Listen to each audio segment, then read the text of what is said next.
Bonjour à tous, soyez les bienvenus pour ce pourquoi du comment en mode 30 millions d'amis cette semaine.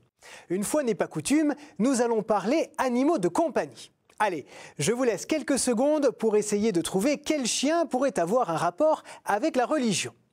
Un indice, chez vous. Top, il est gros, souvent blanc et marron, il bave beaucoup et il est le héros du film Beethoven, c'est le Saint-Bernard, bien sûr. Et nous allons découvrir pourquoi cette race de chien porte le nom d'un saint. Mais avant tout, il faut savoir de quel Bernard on parle. Eh oui, il y a environ une vingtaine de Bernards reconnus saints ou bienheureux dans l'Église catholique. Le plus célèbre d'entre eux étant Bernard de Clairvaux, grand promoteur de l'ordre cistercien au XIIe siècle. Mais ce n'est pas du tout de lui dont nous allons parler puisqu'il n'a aucun lien avec le chien. Je vous présente celui qui est à l'origine de l'appellation canine, Bernard de Menthon, dont voici la légende. Il est né de parents nobles au XIe siècle sur les rives suisses du lac d'Annecy. Après que Saint Nicolas lui soit apparu en songe la veille de son mariage forcé, il fuit le château familial pour la ville d'Aoste et entre chez les chanoines réguliers où il est ordonné prêtre. Il faut savoir qu'à cette époque, dans les Alpes suisses, la religiosité est un peu particulière, dirons-nous. Les cultes des villageois sont un mix entre des superstitions locales et la liturgie chrétienne, et c'est Bernard qui est chargé d'aller rétablir les choses. Plus tard, il est nommé archidiacre d'Aoste et reçoit la responsabilité d'accueillir les marchands, les pèlerins et tous les voyageurs qui franchissent les Alpes. Et Bernard écoute le récit de leurs mésaventures. La marche harassante, le froid, la faim, les brigands qui les attaquent sur le chemin, les avalanches parfois.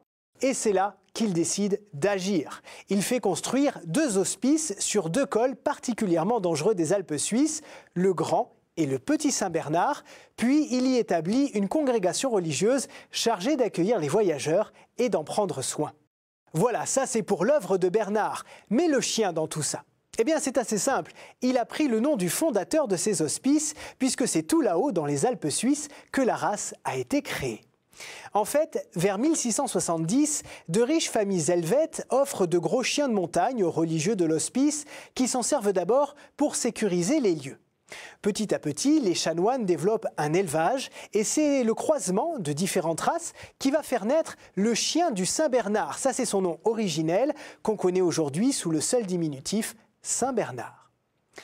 Ils sont très vite dressés pour venir en aide à ceux qui se perdent dans la neige et le brouillard ou qui sont ensevelis sous une avalanche.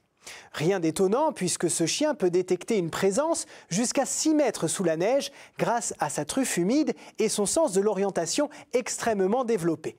Il devient donc très vite une sorte d'ange gardien des montagnes, si bien que ses exploits deviennent célèbres dans toute l'Europe. Les historiens ont d'ailleurs retrouvé des récits de soldats de Napoléon Bonaparte épaulés ou sauvés par les Saint-Bernard de l'Hospice au moment du franchissement des Alpes en 1800. Voilà, vous avez l'explication de l'origine de ce nom. Mais c'est pas tout. On a souvent l'image d'Épinal du Saint-Bernard avec un petit tonneau d'eau-de-vie autour du cou. Eh bien, figurez-vous que c'est une légende. Ces chiens n'ont a priori jamais porté de tonneau, et c'est à un peintre que l'on doit cette représentation traditionnelle. En 1820, Edwin Landser réalise ce tableau en s'inspirant des fameux récits des soldats de Napoléon et des religieux qui vivent dans l'hospice. Les Saint-Bernard aidaient effectivement les chanoines à porter des vivres et parfois du vin sur les chemins de montagne.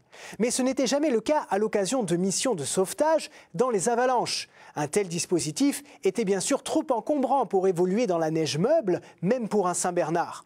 Finalement, c'est tout de même cette image qui est restée, même si elle n'est qu'une extrapolation artistique.